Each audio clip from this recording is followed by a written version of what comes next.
Hi everyone, it's Maria, and today I am excited to share with you some of my top picks for gifts. Now, these are definitely all educationally kind of gifts. I'm not saying they're just for homeschoolers. I'm just saying if you have a homeschooler in your life or a nerd in your life that loves learning, these are really, really great gifts. If not, I think you're still going to find several things that a lot of people would like. These are things that I believe grow from year to year. They're not things that you will get and then have to get rid of in a couple of years, because these are things that have lasted for a long time. And yeah, I love gifts like that because I'm not a plastic toy person. I'm not somebody who gives those kinds of things. So I'm always looking for a gift that will stick with somebody for a long time. I'll kind of categorize them a little bit just to make it a little bit easier. That said, we'll go ahead and jump right in. All right, first up, let's do the reading and kind of those things. There are so many great poetry collections, whether you're getting a book of poetry for an adult or for a kid. The Barefoot Books, I love them. They're beautifully illustrated. This one's classic poems, and I think it is just a beautiful addition to any library. These are poems that my kids and I have all started trying to memorize, and they have great art to go with them. So that's the first one up. Secondly, I mentioned in my stocking stuffer one, but I think, again, this one's a good one for anybody. Bring your own book. This is a game based on books. So everybody grabs a book and then has to fulfill the prompt on the card. And I think you vote to see who's has the best prompt. I've not given this gift yet, which is why I haven't played it yet. I know I'm excited as an adult to play it. So I think, yeah, that shows that it'll grow with us. The next one is one we found at Half Price Books. It's You've Been Sentenced. And what I appreciate about this is you could use it more than just a game. Each card has several different words on it, and you have to form sentences out of the cards. So this one has sees, seen, seeing, seer, see, and it has different point value. So you're going to put your cards together to make the best point sentence. I think you can use it not just for individual competition. We've used it as group kind of work together to try and come up with a good sentence together. It helps you play with language, which I think is so important for anybody. Whether it'd be great for a writer too, I suppose. Next up are these Shakespeare stories. We got these actually from Costco. They are simple line drawing illustration of 15 of Shakespeare's works, very simply broke down. Again, I think they are a great intro for anybody who's kind of nervous about Shakespeare but wants to kind of expose to the plot line. There's nothing too raunchy in here for my kids, which I know some people get more concerned about with Shakespeare, but I think that one's a good one. Next, I'm going to show you some science picks. This one was hard to narrow down because we have several other games that I think are good ones. This is actually a free game I got, but I'm planning on doing it on some cardstock. So I will link the game below because it is not mine to sell or any of that. But it's just a free game that I printed off, and it has memory. It's a bird memory game. I have seen bird memory games where you can buy them on Amazon, but this one was free. So I went with that, and I'm going to be getting this for one of my nephews, along with some binoculars and the After the Fall picture book. So yeah. This next one my kids got this year from my mother-in-law, and it was a hit. She purchased, it's Karina Garcia's DIY slime. She has a YouTube channel. I think she's called the Slime Queen. And she makes all different kinds of slime. My mother-in-law got this along with all of the ingredients for making the slimes in a box. My kids flipped out, like flipped out. So I think this is a good one to kind of show not only some chemistry reactions, but just a fun way to incorporate some fun in your life. Again, slime. Can I say more? Probably not. This next one is pricier. I know there are different, less expensive versions of this, But this brand I have been so impressed with. So it is the Quadrilla Marble Run set. We actually have the big set as well as the music motions at expansion. The music one actually has different keys that as the marble hits, it will hit the note and play it. So you can kind of experiment a little bit with music. But it's made out of wood. It's very high quality. It was something that my parents purchased because it was out of our price range. But I know if it's something that you are wanting to look for a longer term present, something that will last, we do group gifts quite a bit. My kids all asked for mag formers or some sort of magnetic tiles this year, so we'll be doing a group gift for that. We've done snap circuits as a group gift before, or experiences. So Marble Run, but the Quadrilla brand, very high quality. It will last, and then after your kids are out of the house, you could still, I'm sure, resell it because they will last a long time. Nature Anatomy. Julia Rothman does this one, Farm Anatomy, Food Anatomy. They are beautifully illustrated guides, and this one is a nature guide. I think it's a fun way to do some art study, but also some nature science work. So I would pick that up for anybody.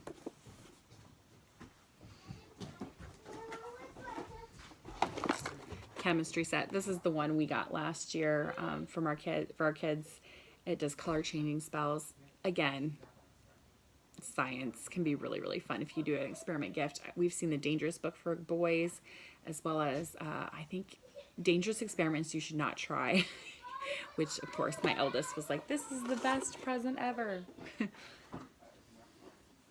Law's Guide to Nature Drawing and Journaling by John Muir Laws. I purchased this for myself. No, I didn't. I got it last year as a present from one of my girlfriends. And I love it. I think this is another one. It's a little bit over my kids' heads right now.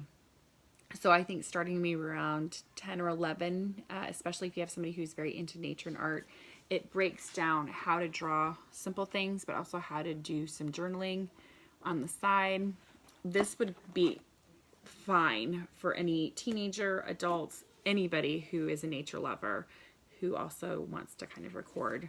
He's very accommodating as far as skill level. He doesn't make you feel like you have to do it exactly like he does, which I appreciate. So, all right, a couple more science things. Into the Forest, Nature's Food Chain Game. This is another one. We got this, I think, 4 years ago, and it gets played every time I take it to a gathering with children. Our nature club plays it a lot. It's kind of like the card game of war, but with nature cards for animals, and at the end you add up your points. But it's just, I think it's less than $20. I really, really have liked these cards, and they're beautifully illustrated. So even if you just want to hand the card and have a child practice the drawing, or even doing the writing copy work on the side, it's just fun. The kids love it. They love eating each other in the game. So this next one is another one that could be good for even adults. It's called Cabinet of Curiosities by Gordon Grice. It's so pretty. It talks about how people have started nature collections over the years, what the history of that is, how to do a better job of doing your own collection, labeling. It shows different things in here that have been collected. So it's just a fun coffee table book, really. But it inspired us to get our own kind of wood cabinet thing that we keep some of our nature stuff in. We really probably should have another one because we've run out of space, and it's just so fun. and it's one of my favorite things on our wall. So Cabinet of Curiosities. This next stack that I'm going to show you is all math. And these are all, the 3 games I'm going to show you would be fun for any age. Period. Very tested and approved by so many age levels. This first one's Da Vinci's Challenge. It's based off of a pattern that Leonardo da Vinci created. You have these tiles that you have to try, and it's a 2-player game, although I guess you could play it 4-player as a team. And you're trying to make these different patterns on the side to get different point values. And so at the end, you're going to have to add up, but you're also kind of using some geometry, some logic. it's just a fun game. Very relaxing. We enjoy it. Chess 4. My mother got this last year for one of my boys, and it gets played a lot. It is 4-player chess. She uses it, actually, she's a Spanish teacher. She uses it. She has a study hall that she has games available, and her teenagers love it in their study hall, so she recommended it for us. You can play it 3-player or 2-player, but what's cool about this is once you take over somebody else's checkmate, king, then you can take over their turn and their pieces as well, which adds a whole different complexity to the game. If you have a chess player in your life, this is so good. This is so good. We really enjoy it at our house. This last one I actually purchased. It had been on my wish list for a long time, but since we were doing multiplication and division, I really made sure I got it this year. It's called Prime Climb. It's very artistically designed, like a spiral, and you roll 2 different dice. They're 10-sided dice, and you can either add, subtract, multiply, or divide by 2 different, turns. You get 2 moves each turn. So if you roll a 5 and a 6, then you can move forward, plus, minus, multiplied or divided by 5, and then again by 6. And you have to get to exactly 101. It's color-coded by factors, so you can kind of see patterns as you go along. It's been really neat for my boys to practice their multiplication and division facts. But it's also a really interesting thinking game. And I think anybody who likes math and patterns would enjoy it. Lastly, art. Not lastly, sorry, I'm close to last. Art coloring books of masterpieces. We have some really intricate ones, but there's also some ones that are a little bit simpler. Some of them have in the back what it's supposed to look like, although you don't necessarily have to follow that. We have several different Art Go Fish games, and this one actually comes with a book to explain. These 2 books I found, Gallery Ghost and Art Fraud Detective, they're just kind of fun problem-solving games about art. This one you have to figure out which artist painted which. This one you have to figure out which one is the fraud and which one is the real. I think that's just really fun, especially if you're just needing a break from the monotony of school sometimes. Anytime you can do a fun activity that has a challenge in it, I really like that. The last few things I'm going to show you, there's so many different maps now. This one is a no-rip map, so I keep this in our backpack whenever we go and do school at the park. It's just kind of a cool way to incorporate some learning on the side. It can obviously fold down very small, but I don't worry about it it's gotten spilled on, and I can wipe it off, so that's fun. The 50 States game by Gabriel Bakken, sorry. There's several of these. There's the Atlas of Adventures, and they do have some that have activity books on the side, but I've been using this one this year to do, my kids will each read a page about the state, and then they have index cards so that they will kind of illustrate themselves and write some of the facts on the side that they thought were interesting. And at the end, they'll have 50 cards of their own state. So it's a great coffee table book.